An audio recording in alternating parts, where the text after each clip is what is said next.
Hello guys! Hello Cancer! Welcome dito sa aking channel, Kapalaran 888. Welcome. Alamin natin kung anong messages, anong vibration, anong energy ang para sa inyo. This is general reading, so pwede kang makaresonate. Gamitin mo ang iyong intuition sa panonood. Okay, Cancer. Cancer, wow! Number 43-7. This is your affirmation for this week. I celebrate every day by honoring and respecting all life on Mother Earth. So, sinasabi ng barahang ito na may isang Cancer na lahat ng nangyayari sa buhay niya, tinatanggap niya. And kung ano man tong hinihintay niya, willing siya na maghintay anytime. So, parang maganda to. Kasi, di ba may iba na kung ano yung nangyayari sa kanila, especially negative, nagiging negative din yung attitude, yung point of view sa buhay, yung mindset. But ikaw, you're super positive. Sobrang positibo ka. Na sinasabi sir dito ng barahan na ano man itong hinihintay mo, ano man itong minamanifest mo, ina-affirm mo, handang-handa ka na hintayin ito, or kumbaga ready ka na hintayin siya sa kahit anong panahon dumating siya. So, you're happy, you're contented, and parang nire-respeto mo kung ano yung kagustuhan ng universe para sa'yo. Wow. Okay, Cancer.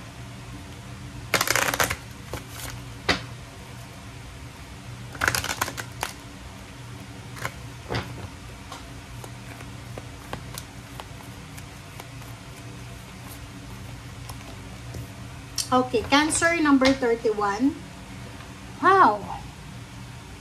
Comment down below if you resonated, Cancer. Number 31 is for posibleng meron kang pinagdadaanan na health issues, bad health, parang ganun. It's either nako. Nakakaloka to. Okay. Siguro may kaaway ka. May kaaway ka, Cancer. Okay, yun. May kaaway ka. Meron kang kapamilya na siguro kadugo mo, kapamilya, kapatid, kaibigan, pinsan, dating kapitbahay na nabalitaan mo na siya ay na-hospital siguro or siya ay may pinagdadaanan na health issues. Siyempre, siguro nakarating sa'yo yung chismis. Okay? Or nakarating sa yung balita, and you're super happy, diba? You're celebrating eh. Parang ang number 43 kasi na to, you believe in karma eh, diba? I celebrate every day by honoring and respecting all life and Mother Earth. So, sa mundo daw, sa mundo.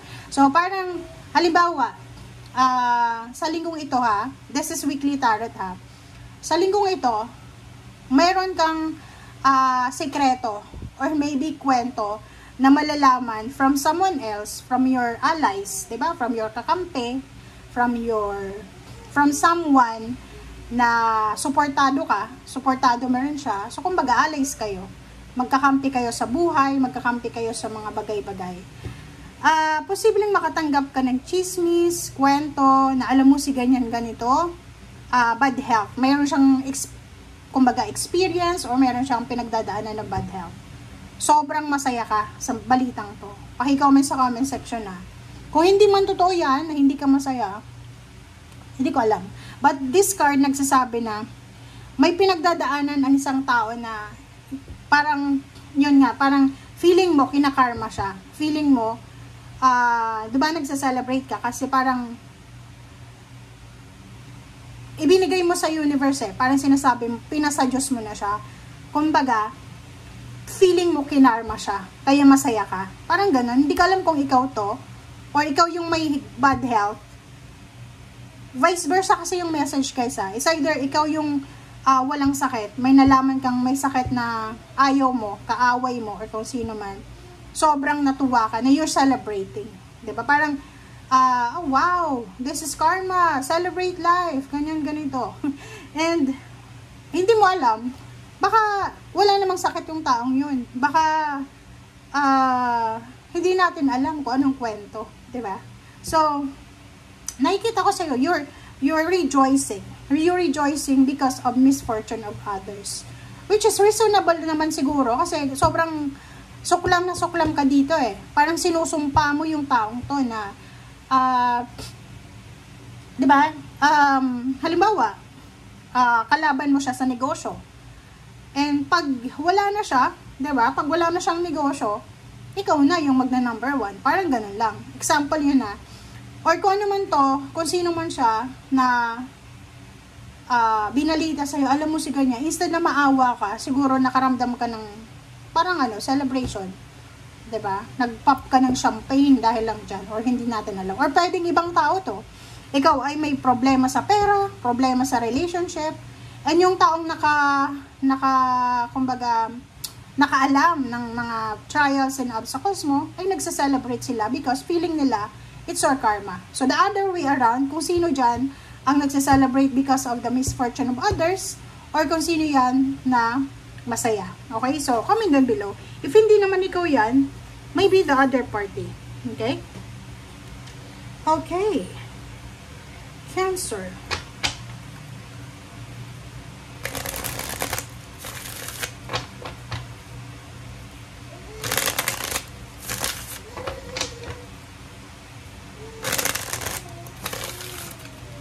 Okay, third deck tayo guys. Third deck tayo. Wow. Alright, so, ang nakikita ko sa'yo dito,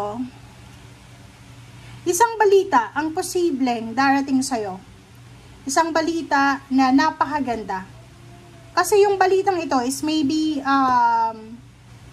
yun na nga, related na naman siya dyan eh.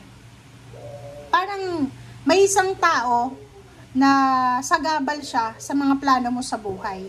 Kumbaga, ang taong ito is either water sign, Pisces, Scorpio, or Cancer, or kung sino man siya na zodiac sign. So parang, ang taong to, sa paningin mo, sa point of view mo, sobrang peaceful ng buhay niya. Kasi may pera siya, mayroon siyang magandang relationship, may magandang pamilya, and isa siya sa mga parang feeling mo sagabal sa mga plano mo sa buhay. Hindi ko alam kung kapatid mo yan, magulang, pinsan, basta mayroon na tao dito na sagabal sa pag-asenso mo. Yun yung pakiramdam mo. But mayroong Knight of Swords dito na yung taong ito na parang feeling mo sagabal siya sa pag-asenso mo.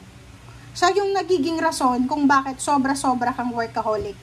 Hindi siya yung idol mo, pero gusto mo siyang malampasan eh. Kasi parang iniisip mo, hindi pwedeng nasa ilalim niya ako eh. Kailangan mas magaling ako sa kanya, kailangan mas mayaman ako sa kanya, parang ganon, yung energy. It's either ikaw yan, na gusto kang kompetensyahin, or ikaw yung nangungumpetensya. Okay. The Moon card. Four of Cups. And the Empress.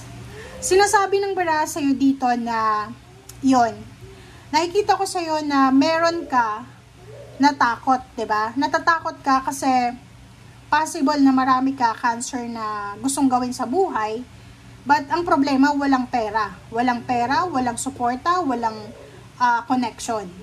Four of Cups, naghihintay ka eh. May mga Cancer ditong naghihintay kayo ng tulong. But, merong the Empress, sinasabi ng barahan na, it's either yung taong yon na kakompetensya mo, maybe naka-destiny siya para maging Empress ng buhay mo. Kumbaga yung Empress, siya yung magbibigay sa'yo ng pag-asa. Magbibigay sa'yo ng inspiration. Kasi gano'n naman yun eh, 'di ba? Akala natin, halimbawa, may isang tao na kaklase mo nung elementary or high school. Ilang taon ka na ngayon? Maybe you're 44 years old, 45, parang ganon, or 39, or 40 years old. Kung ilang taon ka, maybe 40, you're 40 now. Akala natin, kakompetensya natin sila. Diba? May mga tao na akala natin kakompetensya.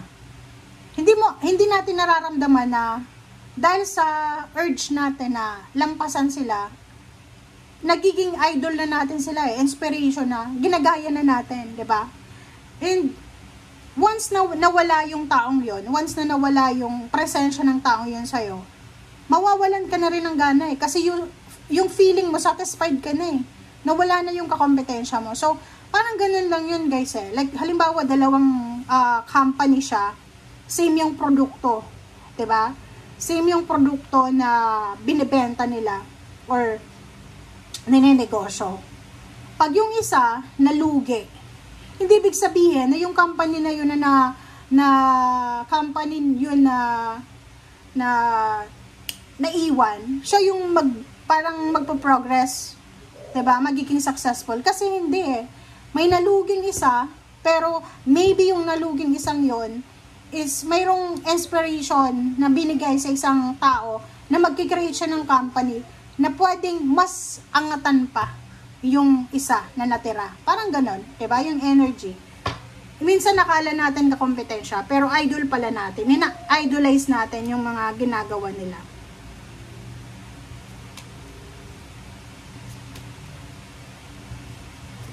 Alright, so Cancer, this is your future ha.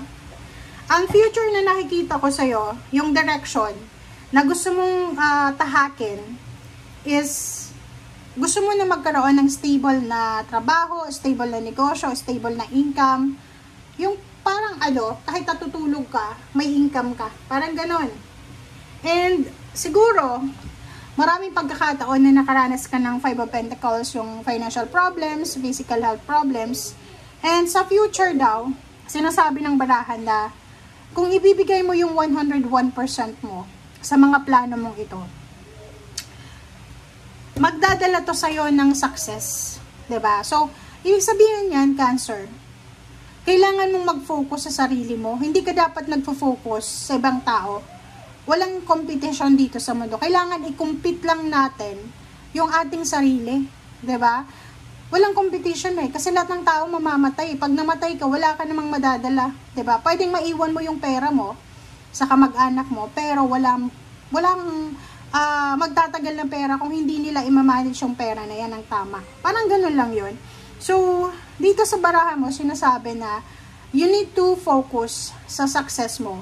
Hindi dapat sa success ng ibang tao para maiwasan natin yung insecurity, maiwasan natin yung misunderstanding. And nakikita mo dito, may Knight of Cups. Sinasabi ng baraha sa'yo na much better na mag-spread tayo ng happiness. Hindi ng hatred, hindi na kung ano man na mga kasamaan sa mundo or anything. Kasi yung mga ginagawa natin sa araw-araw, like dito, so judgment mo yung judgment mo ngayon, pwede yan na mali, pwede yan na tama. 'Di ba? And yung Five of Pentacles, yung pinagdadaanan nating problema, minsan may mga solusyon yan sa paligid pero hindi natin masyadong makita kasi nakafocus tayo sa negative, nakafocus tayo dito sa goal ko na to Like halimbawa, yung kapitbahay mo, nagpatayo ng malaking bahay. Okay? So, naisip mo, kaya ko rin yon, which is tama naman yon kasi motivation yon sa atin. But hindi ibig sabihin na kaya mo, kailangan gayahin mo. 'Di ba? Kasi may ganun like yung kapitbahay, yung color ng pintura niya is blue, ginaya mo rin blue, parang ganun. So, sa baraha mo, sinasabi, may sarili ka na victory in success. May sarili kang 6 of Wands May sarili kang love life. May sarili kang teritoryo ba? Okay? Kailangan mo lang na doon ka mag-focus. Hindi ka dapat nakafocus sa teritoryo ng iba. Hindi ka dapat nakafocus sa kung ano yung wala sila, ano yung meron ka, ano yung meron sila na wala ka. Para peaceful yung buhay mo. Okay? So, thank you guys for watching and see you again. Bye!